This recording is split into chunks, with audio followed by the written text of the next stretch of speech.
Voice of people, जनता की आवाज।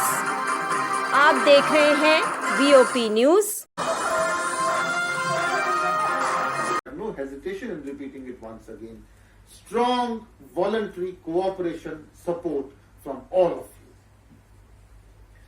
However, what we need to understand that the current situation also contains a large number of worrying factors. I would not hesitate to say that in so many ways we are all walking on a razor's edge, and one misstep, one mistake by us can actually push us far down and land us into a very difficult situation. Let me give you a few examples. I hope you are all aware that we have seen a spike in the number of deaths. We have seen 15 deaths in the last 4 weeks alone. There is at least one district in the state which has more than 200 active cases. There is at least one district in the state which has more than 150 active cases. There are at least 2 districts where the number of active cases per million are higher than 150 per million. At least half of the districts in the entire Jammu and Kashmir have a doubling rate of less than 14 days. At least 2 districts in the state have seen a considerable increase in cases even when there are no returnees or very little returnees in these districts. In fact, there are many areas in the state where the positivity rate for the general population is much higher than the positivity rate for the returnees. The point I am trying to make is that of the entire area of Jammu and Kashmir, we have a large number of red flags everywhere. Very low doubling rates in some districts, high active cases in some districts, more than 200 active cases in at least one district, more than 150 active cases in at least one district, a very high percentage of positivity in some districts, a higher mortality rate in some districts. These are all red flags or negative pointers which we need to control. And all these pointers are sufficient cause of concern. We need to actively look at these pointers, and while we will be doing all that we can by testing, by tracking, through a containment strategy, we will continue to need your support, your cooperation in a number of things which I will come to in just one moment. 4:30 बजे तक हम उसका स्वागत करते हैं, क्योंकि 92 साल पुराना ये जो एक लिटिगेंट्स के साथ बेइंसाफ़ी चल रही थी, उनको समय पूरा नहीं मिलता था, उसको लेकर फैसला किया है। इसका हम स्वागत करते हैं। इससे पहले भी उन्होंने फैसला दरबार मूव के बारे में किया था, हमने स्वागत किया और गवर्नमेंट से अपील की थी कि ये इससे बेहतर फैसला और कोई नहीं हो सकता, और ये 1872 की जो प्रथा चल रही थी और आज जिसकी ज़रूरत नहीं है, उसको बंद करना चाहिए। और मुझे खुशी है कि हमारी गवर्नमेंट ने, स्टेट एडमिनिस्ट्रेशन ने इस दफ़ा दरबार जम्मू में भी रखा। लेकिन हम हाई कोर्ट की जो ऑब्जर्वेशन थी, जो मुद्दे उन्होंने उठाए, उनको सामने रखते हुए मांग करते हैं कि ये बाकायदा तौर पर सेक्रेटरीट 12 महीने दोनों जगह फंक्शन करे, क्योंकि 600 करोड़ से ज़्यादा यहाँ पर बिल्कुल वेस्ट होता है, ये फंड्स वेस्ट होते हैं। और इसके अलावा 7 महीने भी गवर्नमेंट की फंक्शनिंग नहीं होती पूरे जम्मू कश्मीर के अंदर, तो उसके लिए। और तीसरा हमने ये कहा था, ये डोमिसाइल जो अब रूल्स बने हैं उसका हमने स्वागत किया, और बड़ा अच्छा किया इन्होंने। जिस तरीके के रूल्स बनाए हैं, किस किस को डोमिसाइल यहाँ लेने का हक होगा, जो सर्टिफिकेट किसको मिलेगा, किसको डोमिसाइल हम करार देंगे। लेकिन हमने ये कहा कि उसमें एक बहुत बड़ी इन्होंने भूल की है, जो हमने मांग की है कि एक जो हमारे गैलेंट्री अवार्डीज़ हैं, उनको हिमाचल के अंदर उनको डोमिसाइल माना जाता है, उनको डोमिसाइल वहाँ पर कंसिडर करते हैं, वो वहाँ प्रॉपर्टी खरीद सकते हैं। और उसी लाइन पर यहाँ भी जो हमारे गैलेंट्री अवार्डीज़ हैं, उनको उसमें शामिल करना चाहिए। और इसके साथ साथ जो शहीद हुए हैं, यहाँ शहीद हुए हैं, मार्टियर्स जो हैं, उनकी फैमिलीज़ को भी, अगर आप बाकी वालों को 15 साल का, 10 साल का इस तरीके से रख रहे हो, तो उनको भी यहाँ पर डोमिसाइल करार देना चाहिए। और इसके साथ साथ हमने ये भी मांग की कि आप कश्मीर के अंदर, श्रीनगर के अंदर मज़ार शौदा के नाम से वहाँ उस वक़्त जिन लोगों ने प्रोटेस्ट किए, जो कुछ हुआ महाराजाओं के टाइम, और उनके नाम पर तो आपने वो एक वहाँ पर एक मेमोरियल बनाया हुआ है, लेकिन 5000 से ज़्यादा जो हमारे लोग यहाँ पर शहीद हुए हैं उनके नाम से एक बिफिटिंग मेमोरियल कश्मीर के अंदर होना चाहिए। वो हमने मांग की है, क्योंकि अगर वो बिफिटिंग मेमोरियल बनाएंगे, एक प्रेरणा का स्रोत तो वो सबके लिए होंगे ही, लेकिन इसके साथ साथ उनकी फैमिलीज़ हर साल जब भी एनिवर्सरी उनकी आती है, शहीदों की डेथ एनिवर्सरी या शहादत दिवस आता है, उस दिन वो वहाँ पर आएंगे और जम्मू कश्मीर के अंदर टूरिज़्म को भी बढ़ावा मिलेगा। और ये हमने उसके लिए 3 चीज़ें डोमिसाइल के लिए कहा है। और इसके साथ साथ हमने ये कहा है कि आप बड़ा अच्छा आपने रूल्स बना दिए, लेकिन जम्मू कश्मीर की जो गिलगित बल्तिस्तान उधर बुरी हालत लोगों की हो रही है, POJ की बुरी हालत हो रही है, उनके बारे में आप कमिटेड हैं, आपने पार्लियामेंट में पास किया हुआ है, आप उनको शामिल करके और हमारी जम्मू कश्मीर रियासत पूरी उसी ढंग से रेस्टोर करें, ये हमने उसके लिए मांग की है। और इसके साथ साथ हमने ये कहा है कि आप फ्रेश सेंसस करवाओ, आप डिलिमिटेशन करवाओ, और उसके बाद इमीडिएटली जितनी जल्दी हो सकता है वो आप एक्शन करवा के पॉपुलर गवर्नमेंट यहाँ पर बहाल करो। और अगला इशू जो बार बार डोगरा सदर सभा लेके आई है, और हम यहाँ भी और सेंटर में भी हमने बात की, और सेंटर की और यहाँ की गवर्नमेंट भी उसको मानती है कि हमारा हेरिटेज ख़त्म हो रहा है। अब फिर बरसात हमारे सर पर आ रही है, इस दफ़ा ये हमारा हेरिटेज जब मुबारक मंडी हो बाकी हो वो बचने वाला नहीं है। उसके लिए स्पेशल इंतजाम करें। कई दफ़ा पावर पॉइंट प्रेजेंटेशन हुई, सब कुछ बातें हुई, एडवाइजरेंस हुई, गवर्नर से हुई, और हर एक ने ये कहा कि बहुत इम्पॉर्टेंट है, बहुत वैल्यूएबल जो हेरिटेज है इसको बचाना ज़रूरी है। आज डोगरा आर्ट म्यूज़ियम का बुरा हाल है, आर्काइव्स का बुरा हाल है, और पैसा जितना रखा गया उसका हिसाब तो बताएं, कहाँ खर्च हो रहा है, क्या हो रहा है। और इसके साथ साथ हमने डोगरा कल्चर को दर्शाने के लिए यहाँ का भाईचारा, यहाँ का आपसी प्रेम जो है उसको दर्शाने के लिए जो बेहतरीन चीज़ है, पूरी दुनिया में ऐसा गुलदस्ता नहीं मिलता, हमने जम्मू फेस्टिवल शुरू किया था। अब वो उन्होंने आस्ता 15 दिन के लिए किया था, अब आस्ता वो ख़त्म होने की डगर पर है। ये इशू है।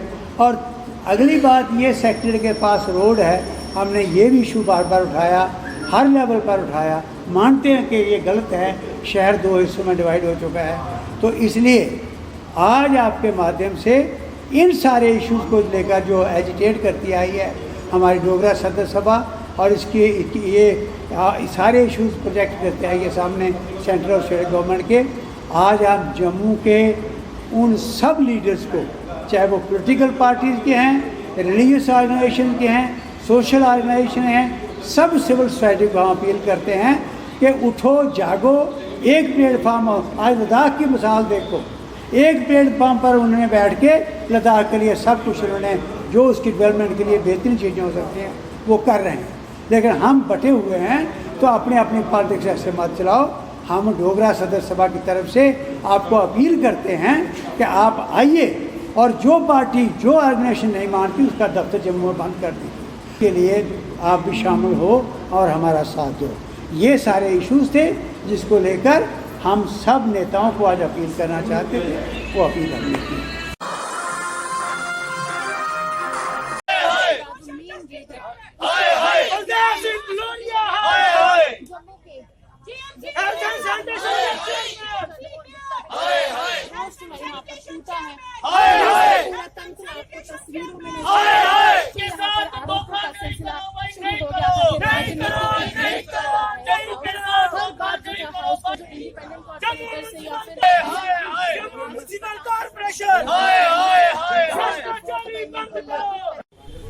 आज जो हमारा कांग्रेस और इंडिपेंडेंट्स का अपोजिशन का जो प्रोटेस्ट है वो इसलिए है कि ऐसी नकम्मी एडमिनिस्ट्रेशन ना हमने कभी देखी और ना ही कभी देखना चाहेंगे। आप देखिए क्वारंटाइन सेंटरों का क्या हाल है। आज इलेक्टेड बॉडी कॉर्पोरेटर्स होने के बावजूद भी एडमिनिस्ट्रेशन इन लोगों के ऊपर इतनी हावी है। अगर जम्मू म्युनिसिपल कॉर्पोरेशन के पास सेंटर से पैसा आया है तो पैसा कहाँ गया? अगर फायर ब्रिगेड की गाड़ियों में ही सैनिटाइज करवाना है, जो रेड जोन है वहाँ पे प्रॉपर सैनिटाइज नहीं होता, इन सफाई कर्मचारियों के पास किट नहीं है। 2 महीने पहले जब ये कोविड-19 शुरू हुआ था तो तब इन्होंने वो ग्लव्स और मास्क दिए थे। आज 2 महीने हो गए, सफाई कर्मचारियों को ना मास्क मिले हैं ना ग्लव्स मिले हैं। अगर इलेक्टेड रिप्रेजेंटेटिव हैं तो इनको बंद कर दिया जाए ऐसी कॉर्पोरेशन को, अगर आपने कॉर्पोरेशन को नहीं पूछना। हमारी ये डिमांड थी कि मेयर साहब इस इन कॉर्पोरेटर्स को फाइनेंस एंड प्लानिंग कमेटी की एक मीटिंग करते, वहाँ पे बताते कि हमारे पास कितना फंड्स आया, हमने कहाँ पे सैनिटाइज कैंडल लगाए हैं, कहाँ कितनी किट्स हमारे पास आई हैं, कितना पैसा आया है। लेकिन ये करप्शन का अड्डा बन चुका है। यहाँ ये भेदभाव की राजनीति, हमारे वार्डों में अभी तक राशन नहीं आया, 3 महीने हो गया राशन नहीं आया, चाहे वो कॉर्पोरेशन नोडल ऑफिसर रही हो, अब चाहे वो डीसी नोडल ऑफिसर रही हो। लेकिन ऐसी भेदभाव की राजनीति, ऐसी पिक एंड चूज की राजनीति हमारे साथ क्यों की जा रही है? हमारी आज जो है एलजी साहब के पास यही डिमांड रखने के लिए हम लोग यहाँ से पद यात्रा करने जा रहे हैं। बीजेपी के साथ जुड़े हुए नहीं है। जो बीजेपी के साथ लोग वाबस्ता हैं उनको पूरी इजाजत है, जमीनों के ऊपर कब्जा कर सकते हैं, सरकारी जमीनों के ऊपर कर सकते हैं, म्युनिसिपल लैंड्स के ऊपर कब्जा कर सकते हैं, इलीगल कंस्ट्रक्शंस कर सकते हैं। उनको पूछने वाला आज की तारीख में कोई नहीं है। अगर मैं बात करूं उधमपुर की, वहां हजारों लोगों की जमीनों खाली करवाई गई पिछले 2-3 महीनों में, रेडियां और फड़ियां जो है उनकी वो बर्बाद कर दी गई। और हमने कुछ नाम दिए थे बीजेपी के लोगों के, जिनका आरटीआई में खुलासा हुआ था कि इन्होंने सरकारी जमीनों के ऊपर कब्जा किया हुआ है। और शहर के अंदर, रामनगर के अंदर भी बस स्टैंड के ऊपर जमीनें कब्जा भी की हुई है और कंस्ट्रक्शन धड़ल्ले से गैर कानूनी तरीके से चलाई जा रही है। लोगों ने उस कंस्ट्रक्शन को बंद करवाया, लेकिन अब फिर से उस कंस्ट्रक्शन को गैर कानूनी तरीके से शुरू किया गया है। यह कहा जा रहा है कि दिल्ली से एक फरमान आया है कि इन लोगों को कुछ ना कहा जाए, यानी बीजेपी के लोग जो मर्जी कर ले, उनके लिए एक कानून है, उनके लिए आम कानून उनके ऊपर लागू नहीं होता है। वो कानून सिर्फ अपोजिशन के ऊपर और गरीब लोगों के ऊपर लागू है। इसी तरीके से जो ऑफिशियल बंगलोज हैं, 2 साल हो गए हैं बीजेपी के एमएलएज और मंत्रियों को बाहर निकले हुए, लेकिन आज भी वो उन ऑफिशियल बंगलोज में रह रहे हैं। हाई कोर्ट ने कहा है कि इनको बाहर निकालिए, लेकिन सरकार तो हाई कोर्ट की परवाह भी नहीं करती है, वो कानून की परवाह भी नहीं करती है। और जो लोग आज की तारीख में किसी भी सरकारी ओहदे के ऊपर नहीं हैं, उनको मिनिस्टरों के बंगलों में रखा हुआ है। हम लोगों का सामान उठा के उन्होंने अगले ही दिन बाहर सड़क के ऊपर फेंक दिया था। मेरा सामान भी फेंका गया क्योंकि मैं अपोजिशन का था, मेरे पास रहने के लिए जम्मू कश्मीर में कहीं भी घर नहीं है, लेकिन मैंने कहा मैं जाऊंगा, मैंने खाली किया। लेकिन बीजेपी के लिए अलग कानून है आज की तारीख में। इसी तरीके से जो पब्लिक मीटिंग की इजाजत आज की तारीख में सिर्फ बीजेपी वालों को है, वो जा रहे हैं, लोगों को इकट्ठा कर रहे हैं। कोरोना अगर लोगों को हो जाए तो कोई बात नहीं, लेकिन बीजेपी के जलसे होते रहने चाहिए।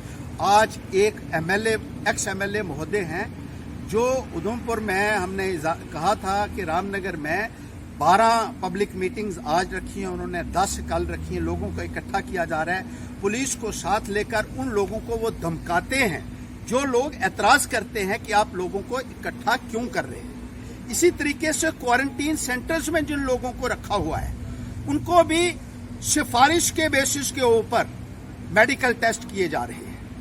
जिनकी सिफारिश आती है बड़े बड़े बीजेपी के नेताओं की, उनके मेडिकल टेस्ट फौरन हो जाते हैं। बाकी 2 हफ्ते 3 हफ्ते वहां सड़ रहे हैं क्वारंटीन सेंटर्स में, न खाने को है न पीने को है। इतनी दुर्दशा उनकी की जा रही है। मैं कहना चाहता हूं इस सरकार से कि इस देश में संविधान नाम की भी कोई चीज है, और जो ऑफिसर उनके दुम छल्ले बने हुए हैं ऐसे बीजेपी के नेताओं को, उनको भी मैं चेतावनी देना चाहता हूं कि कानून के साथ इस किस्म का खिलवाड़ मत कीजिए, संविधान की इज्जत कीजिए। पार्टी लाइंस के ऊपर, पार्टी एफिलिएशंस के ऊपर आप किसी के साथ गलत व्यवहार नहीं कर सकते हैं। और जो दोहरी नीति अपनाई जा रही है, जो दोहरा कानून जम्मू कश्मीर में अपनाया जा रहा है, ये सरासर गलत है। पैंथर्स पार्टी इसकी सख्त निंदा करती है।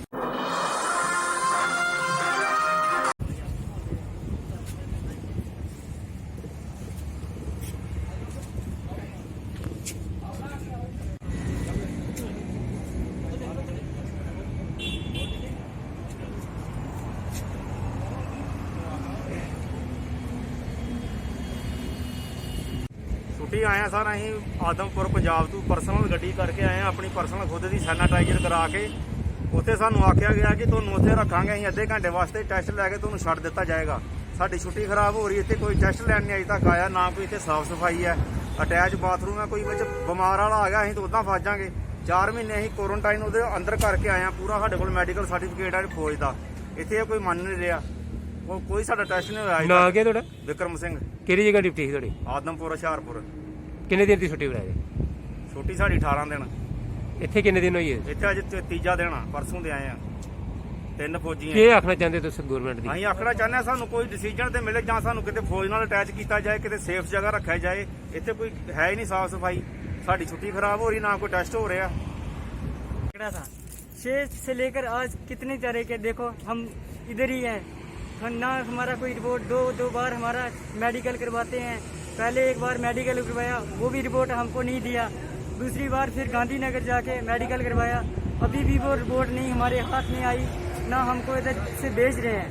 हमको इतने दिन हो गए हैं सर, हमारा सोचो हम क्या कर सकते हैं। अगर तो खाने पीने का क्या बंदोबस्त? खाने वाने का टाइम का ही नहीं सर। बाकी ना इधर बाथरूम एक है, अटैचमेंट सभी का है, क्या पता हो सकता है किसी को। कहाँ के रहने वाले हो आप? कौन सी का रहने वाले? तो कितने दिनों में क्या कहना चाहेंगे? 6 तारीख को हम पड़ेंगे, आज कितनी तारीख जा रही है? 24 में जा रहे हैं, आज 25 में। क्या मांग करते हो आप? मेरा नाम काम हो, क्या घर जाना चाहते हो? क्या कर घर जाना चाहते हैं ना। आज 25-26 दिन होके हमारे को खड़े को। शनिवार से यहाँ पर क्वारंटाइन किया गया हुआ है।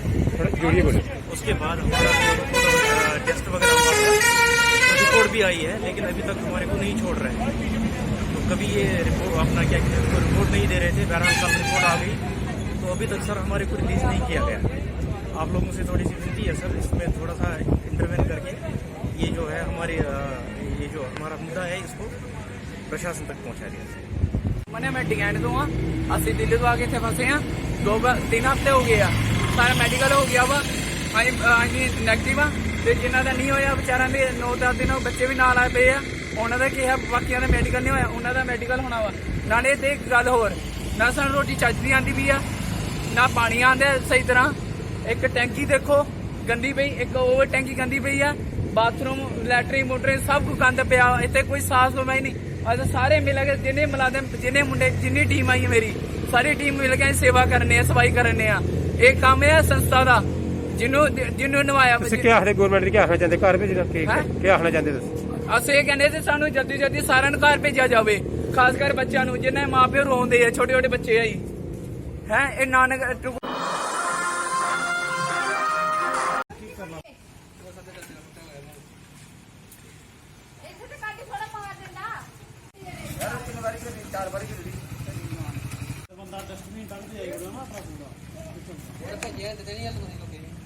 ये प्रेस बोर्ड है, ये बाढ़ मरसलतादी का एरिया, ये हमारे घर के पास देखो, ये हमारे गेट के आगे कितना गंद पड़ता है।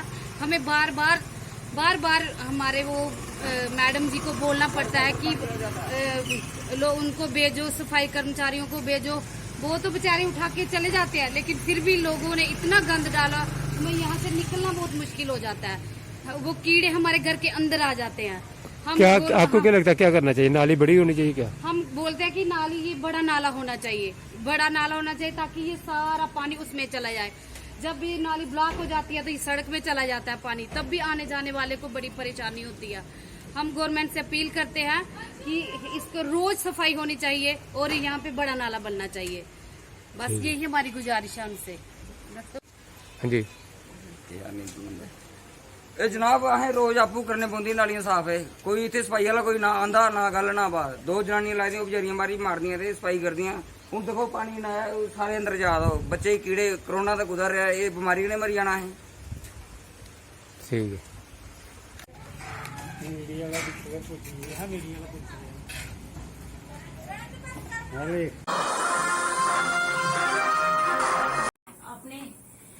जब हमें जरूरत है स्प्रे करवाने की, अपनी वार्ड में सैनिटाइजर करवाने की, अब हम ये दूसरी गाड़ी हमारी वर्कशॉप पे लगी हुई है।